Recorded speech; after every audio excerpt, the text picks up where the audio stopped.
Pernah nggak sih kita ngerasa butuh banget ketenangan di tengah dunia yang makin riuh ini? Nah, kali ini kita bakal bedah tuntas surah Toha.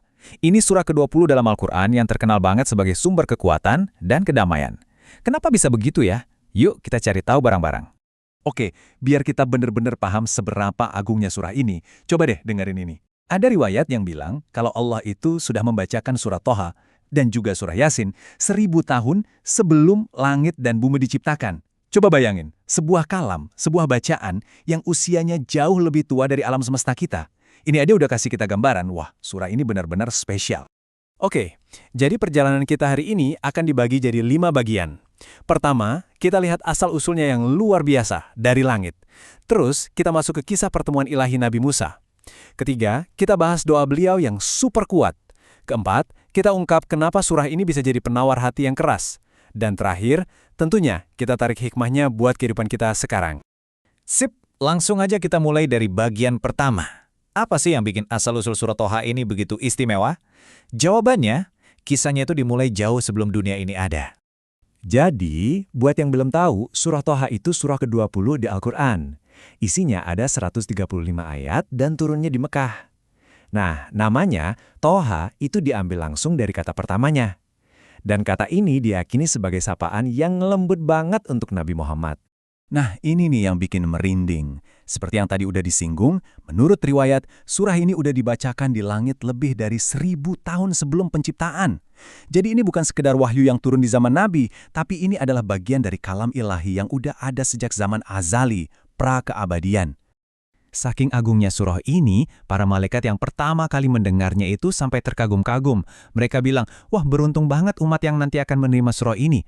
Coba deh, bahkan penghuni langit aja udah mengakui kebesaran dan berkahnya jauh sebelum turun ke bumi. Oke, sekarang kita masuk ke jantungnya surah Toha. Inti dari surah ini adalah sebuah kisah yang luar biasa transformatif, yaitu perjalanan Nabi Musa. Dari yang tadinya cuma seorang gembala, menjadi seorang utusan Tuhan. Kisah ini tuh dimulai saat Nabi Musa lagi dalam kondisi yang, ya manusiawi banget, ragu, nggak pasti, mungkin juga takut. Dia cuma manusia biasa dengan segala keterbatasannya. Tapi justru di saat itulah dia dipanggil untuk sebuah misi ilahi yang bakal mengubah total jalan hidupnya. Jadi ceritanya gini, perjalanan Musa itu dimulai pas dia lihat ada api dari kejauhan. Dia deketin tuh api, dan ternyata itu membawanya ke lembah suci bernama Tua. Dan di sanalah momen luar biasa itu terjadi. Allah memanggilnya secara langsung. Nggak cuma itu, dia langsung dikasih 2 mujizat. Tongkatnya bisa jadi ular, dan tangannya bisa bersinar putih. Puncaknya, dia diperintahkan untuk menghadapi sang tiran, Fir'aun. Semua ini terjadi dalam satu momen yang mengubah segalanya. Nah, apa sih yang bikin pengalaman Nabi Musa ini beda dari yang lain? Gini, biasanya kan para nabi itu menerima wahyu lewat perantara malaikat Jibril. Tapi dalam momen ini, Allah berbicara langsung kepada Musa. Langsung. Ini sebuah kehormatan yang, wah, luar biasa, intim dan spesial. Oke, bayangin kita di posisi Musa. Dikasih tugas super berat, hampir mustahil. Apa yang dia lakukan? Dia nggak panik. Justru dia memanjatkan salah satu doa yang paling terkenal, paling kuat, dan paling indah dalam Al-Quran. Dan lihat deh, di hadapan tugas sebesar ini, Nabi Musa itu nggak sok kuat. Dia jujur, dia tunjukkan sisi rapuhnya sebagai manusia, dan sepenuhnya berserah sama Allah. Dan ini pelajaran penting banget buat kita. Kekuatan sejati itu justru datang saat kita sadar akan keterbatasan kita, dan meminta tolong padanya. Doanya ini cerdas banget. Isinya 4 permintaan. Pertama, ya Tuhanku, lapangkanlah dadaku. Minta keberanian dan kesabaran. Kedua, mudahkanlah urusanku. Minta bantuan dari Allah. Ketiga, lepaskanlah kekakuan dari lidahku. Minta biar bisa ngomong dengan lancar dan jelas. Dan keempat, supaya mereka mengerti perkataanku, biar pesannya nyampe. Coba perhatiin, dia nggak minta misinya dibatalin loh, tapi dia minta alat dan kekuatan buat ngejalanin misinya itu. Terus apa jawaban dari Allah? Jawabannya itu sebuah perintah yang mungkin di luar dugaan. Allah bilang ke Musa dan Harun, bicaralah kalian berdua kepadanya, Fir'aun, dengan kata-kata yang lemah lembut. Nah, inilah konsep yang dikenal sebagai qaulan layyinan, sebuah pelajaran tentang diplomasi ilahi. Bahkan saat berhadapan dengan penguasa paling zalim sekalipun, mulailah dengan kelembutan. Nah, kekuatan surah Toha ini ternyata nggak cuma ada di dalam ceritanya, tapi juga pada efek spiritualnya. Surah ini terkenal banget sebagai semacam penawar buat hati yang sekeras apapun. Mau bukti yang paling nyata? Kisah Umar bin Khattab. Kita semua tahu kan, sebelum masuk Islam, beliau itu salah satu penentang yang paling keras, paling garang. Tapi apa yang terjadi? Cuma dengan mendengar beberapa ayat awal surat Toha, hatinya yang sekeras batu itu langsung luluh. Seketika itu juga, beliau memeluk Islam.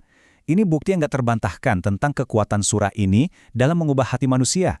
Dan bukan cuma itu loh, selain bisa melembutkan hati, surah Toha juga diyakini mengandung Al-Ismul A'zam atau nama teragung Allah. Dengan membacanya, kita bisa dapat pahala yang besar, bisa jadi jalan untuk mendamaikan orang yang berselisih, bahkan bisa jadi perlindungan saat kita harus berhadapan dengan penguasa. Wah, benar-benar setiap ayatnya itu penuh anugerah. Oke, sekarang pertanyaan pentingnya. Terus apa hubungannya semua ini buat kita yang hidup di zaman sekarang? Gimana caranya kisah kuno ini bisa jadi solusi buat kegelisahan dan kecemasan kita di era modern? Jawabannya ada di ayat-ayat awal surah ini. Allah menegaskan, kami tidak menurunkan Al-Quran ini kepadamu agar kamu menjadi susah. Sebaliknya, Al-Quran ini adalah pengingat sumber ketenangan. Wah, ini pesan yang relevan banget kan buat kita sekarang, yang hidup di dunia yang serba cepat dan penuh tekanan. Jadi, dari kisah Nabi Musa tadi, setidaknya ada 3 pelajaran praktis yang bisa langsung kita pakai. Pertama, kalau mau ngerjain sesuatu yang besar, awali dengan doa. Andalkan kekuatan ilahi. Kedua, jangan merasa bisa sendirian. Mintalah dukungan, sadari pentingnya kerjasama. Dan ketiga, yang nggak kalah penting, gunakan ucapan lembut atau kaulan layinan. Ini bisa jadi penawar yang ampuh banget buat konflik dan ujaran kebencian. Ini benar-benar panduan abadi buat hidup kan? Sebagai penutup, saya mau ajak kita semua merenung. Di zaman sekarang, di mana kata-kata kasar dan hati yang gelisah ada di mana-mana, gimana ya kalau kita semua coba sedikit lebih sering menerapkan ucapan yang lembut ini? Kira-kira perubahan seperti apa yang bisa kita ciptakan di lingkungan kita, bahkan di dunia kita? Coba direnungkan. Terima kasih sudah menyimak.